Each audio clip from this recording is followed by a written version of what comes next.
Okay, here we go with the first section of the DVD.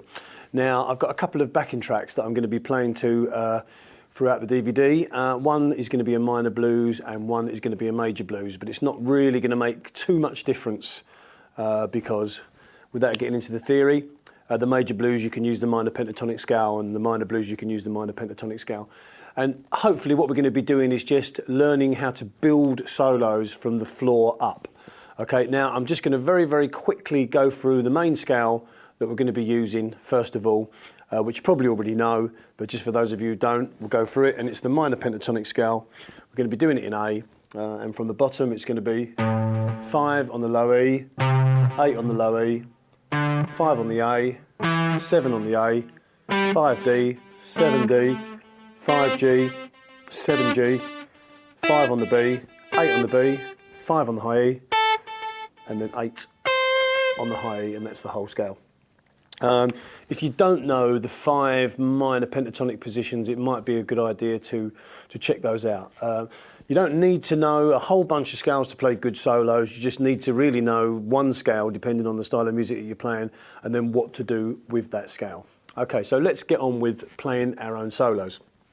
Now, as far as I'm concerned, the things that you really need, the main 2 things that you need to play well is a good sense of timing and a good sound. You need to be able to make a nice sound on the instrument. If you can make one note sound nice and one note in time, as far as I'm concerned, you're halfway there. Playing a whole bunch of fast stuff that's not in time and doesn't sound good is just not going to get you anywhere, in my opinion. So, the backing track that we're going to be playing along to shortly is around this kind of tempo. 1, 2, 3, 4. 1, 2, 3, 4.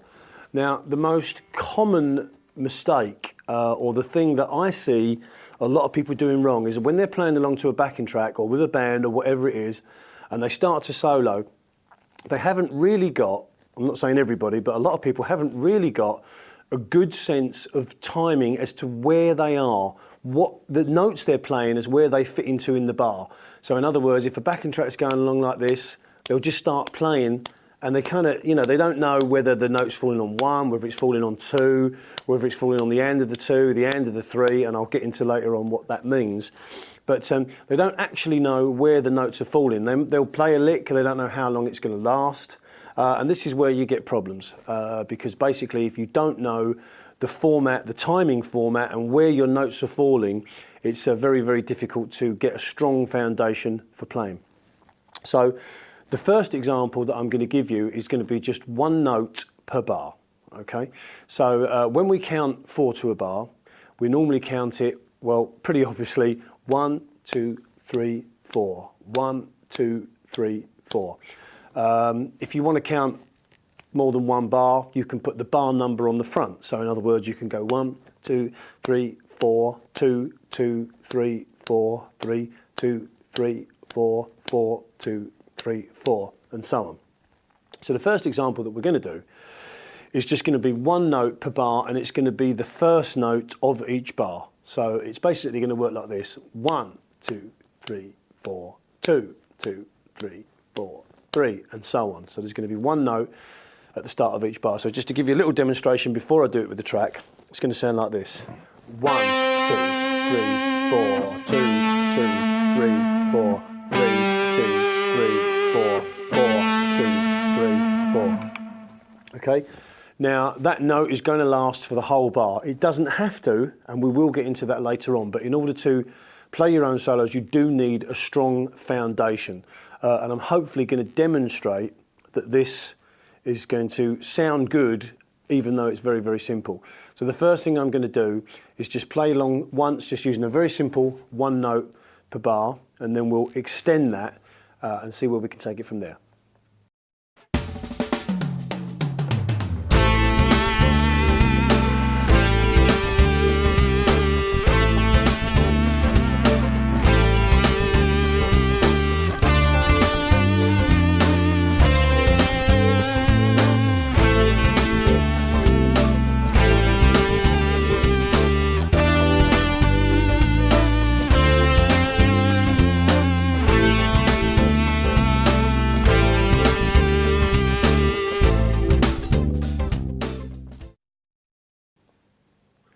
Now, what you heard me play there was literally just one note per bar. And the only thing I did to manipulate the note was add a little bit of vibrato. Okay, so basically I played the note and added a little bit of vibrato. So, okay, we're not playing the most blistering solo of all time now, but we have established that we are aware of the timing of what we're doing. 1, 2, 3, 4, 2, 2, 3, 4. Okay, so to take this to, you know, like a further stage, what we now need to do is manipulate the notes a little bit and think, well, what can we actually do to make one note per bar sound a little bit better? Okay, so here's some ideas to do that. I think the most obvious one we did, which was just add a bit of vibrato. I think the second most obvious one is to add a bend. So now, instead of it just being a regular note, we could take this G note here, for example, at the 8th fret B string and bend it up a whole step. And then just make that last a bar. So now, all of a sudden, our one note sounds a little bit more, you know, we've taken it a little bit further.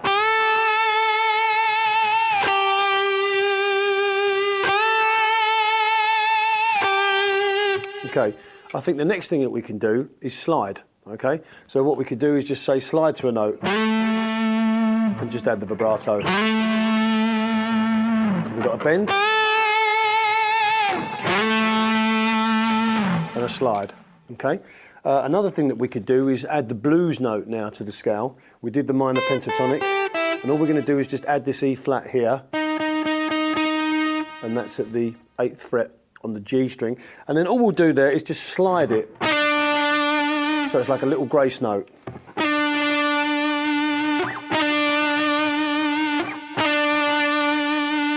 So now we have a bend, a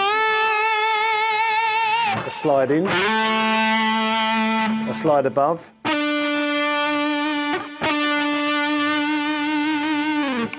and so we've got 2 or 3 ways that we can, you know, manipulate a note there. Now, another way would be, for example, to do a very quick hammer-on. So in the way that we did this, we could go. Now, because it's so fast, it doesn't actually count as a note. It's not like the 30-second note of the previous beat. It's not even worth thinking about it in terms of that. It's a bit like when a drummer does a flam, blut.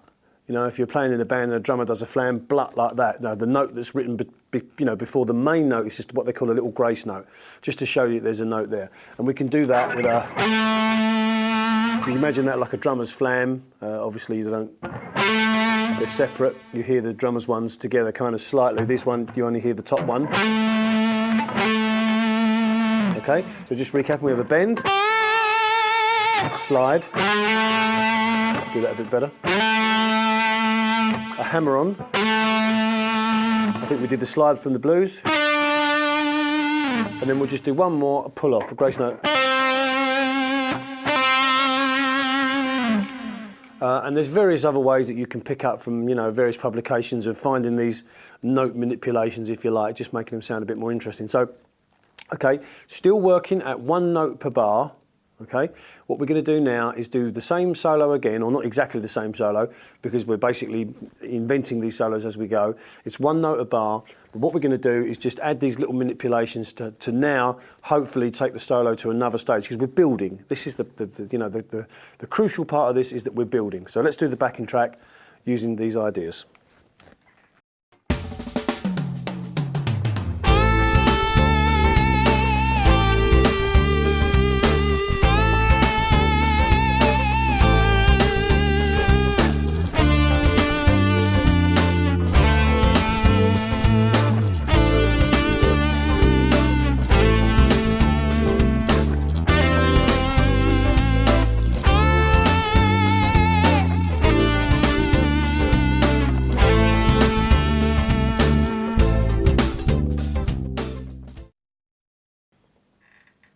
Okay, hopefully what you heard me do there was take the solo to just slightly further up the road. Still one note per bar, but now we add a bend, a slide, hammer on, pull off. And I don't know whether I remember using it or not, because we're basically improvising here.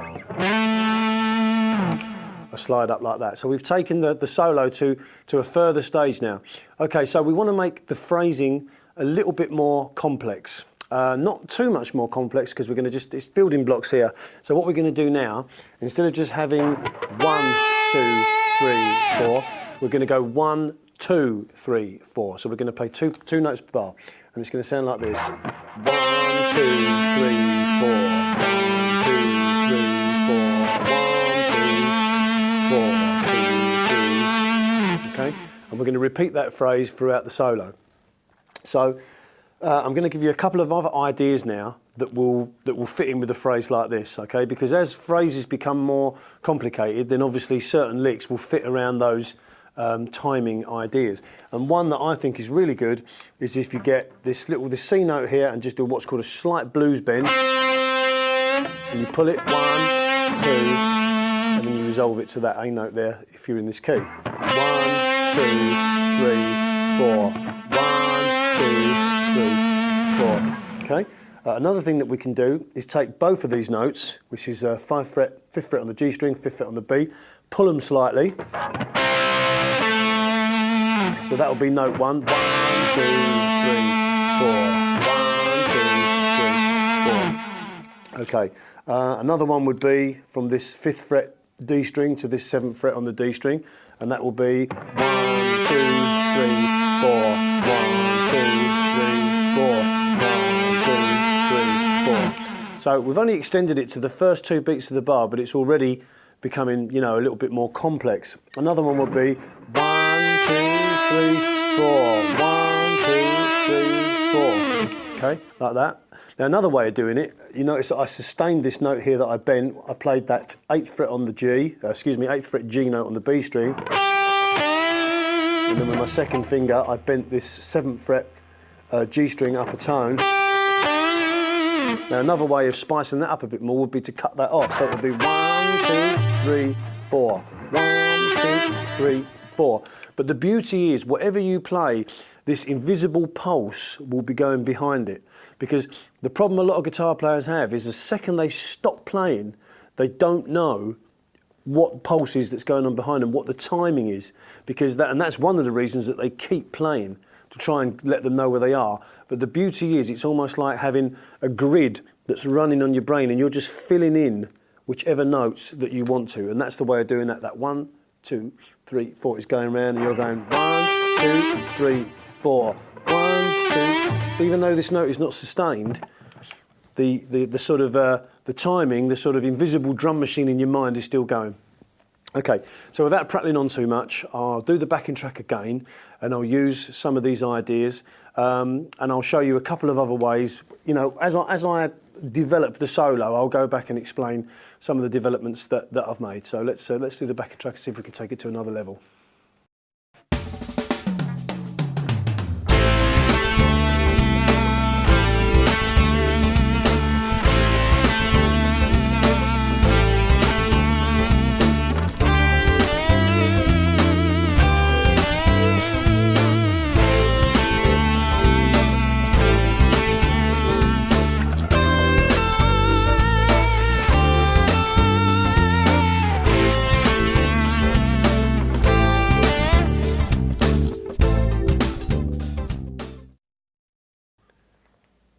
Okay, again, what you hopefully saw me do there was taking that phrase and repeating it with different licks. I used the lick, that one, then this one. And then you probably noticed me move up here and do this. Still using 2 notes per bar. Now, this is called, I've used this technique on some other DVDs that I've done, and it's called repetition of phrasing, okay? And basically what it means is playing a phrase in a certain area and then moving it to another area of the guitar, normally higher or lower, okay, to build the solo even further. Now, obviously, I didn't have both these strings available to me, so I just played it here, 8th fret on the high E, which was very similar to the phrase I did down here. Okay, I could have took it down to here, because I'm just repeating this middle part of the pentatonic scale.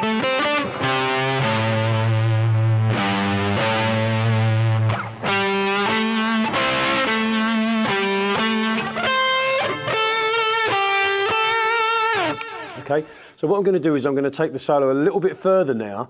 I'm going to use the first 3 beats of the bar, 1, 2, 3, okay? So let's see if we can get a couple of licks around that. So now we've got 1, 2, 3, okay? Now there's a lick you can do there. Play those 2 together. Bend this 5th fret, sorry, this 7th fret upper tone.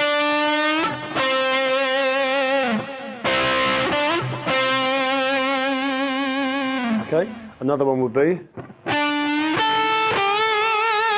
what I did there was bend that 7th fret upper whole step, 1, play this 5 high E, and then bend this G note on the 8th fret B string upper tone. So we have this lick.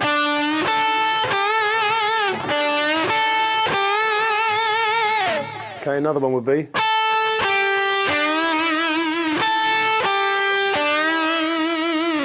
and as these phrases come along, okay, we're using the first 3 beats of the bar, you find licks that fit around them. It's much better to get the timing first and find the lick that fits it rather than the other way around, because you are building a good solid foundation of timing, and every lick that you learn, you know how long it's going to last, and then once you know how long it's going to last, that's how you know how many to put together to last for a whole sequence, and that really, is, to me, is the key of it.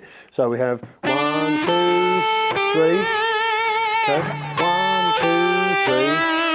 1, 2, 3. 1, 2, 3. Okay. Another one, for example. 1, 2, 3. Just coming up to that 7th fret on the D string, sliding up, playing the 5th fret G, and then bending this 7th fret. The whole step. 1, 2, 3.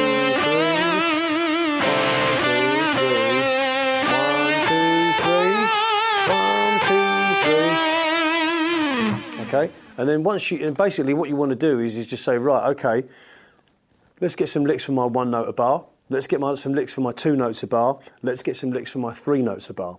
So let's see if we can start making this sound like a bit more of an advanced solo now, using these 3 notes a bar, and I'll go back to the backing track and we'll see what happens.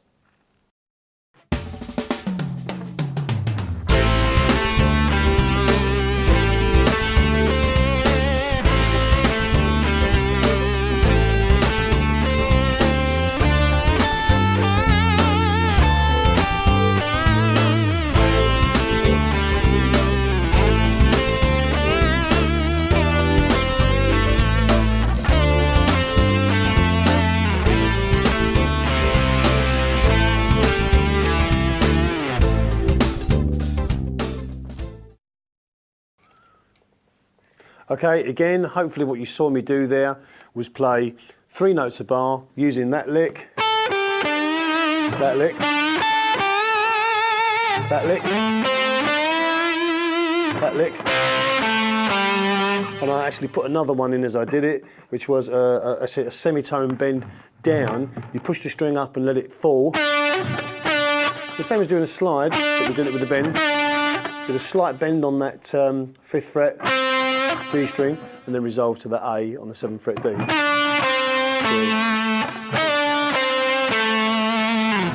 Okay, now you're probably thinking the next logical step would be to play 4 notes to the bar, which would be, which is true. Now, the only slight problem with that is playing 4 notes to the bar, every bar for a whole solo is going to sound fairly uninteresting. But what we'll do is we'll do it so you can hear what it sounds like, and then once we've got these groups of phrasing ideas that we've been discussing, we can sort of, you know, I can tell you how you can mix them up and make them into something that's hopefully going to make sense. So again, let's look at some 4 note phrases. 1, 2, 3, 4. 1, 2, 3, 4. 1, 2, 3, 4. And using timing as a way of inventing licks is great, because even there I just made that up on the spot, because I thought 1, 2, 3, 4. Oh, I'm on the same note. Where am I going to start? Okay, I do 2 bends. 1, 2, 3, 4. 1, 2, 3, 4. Okay, again, let's think of another one. 1, 2, 3, 4. 1, 2, 3, 4. So I'm bending up this 7th fret G string a tone, then playing 5B, 5 high E. If you find it hard to bend that, you don't have to bend that one, you can just leave it.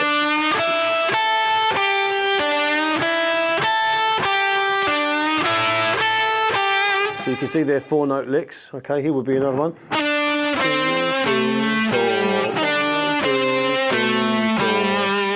4. Okay, just sliding down as we did before to the 7th fret G, then playing 5, then playing 7 on the D, 5 on the D.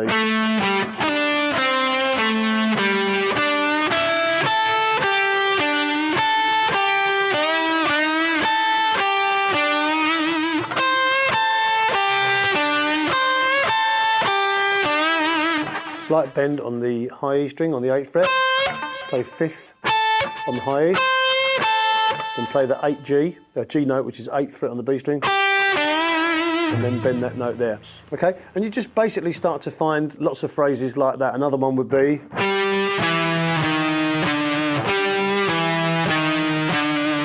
just using the blues scale note, which is the octave below the one we were talking about earlier, and basically what you're doing there is playing that 5th fret on the D string and then coming down chromatically from 7, 6, 5.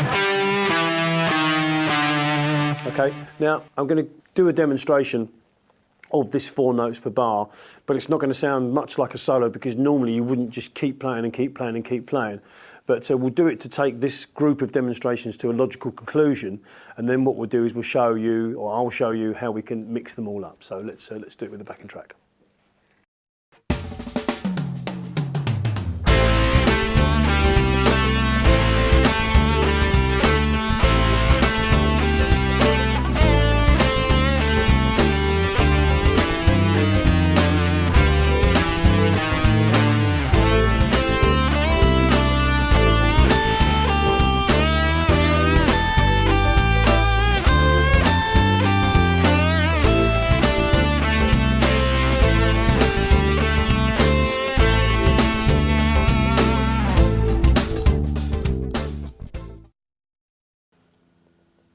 Okay, again, you can hear that probably sounded not the most musical thing of all time because it's 4 notes to a bar and normally music is broken up in some way into different phrases.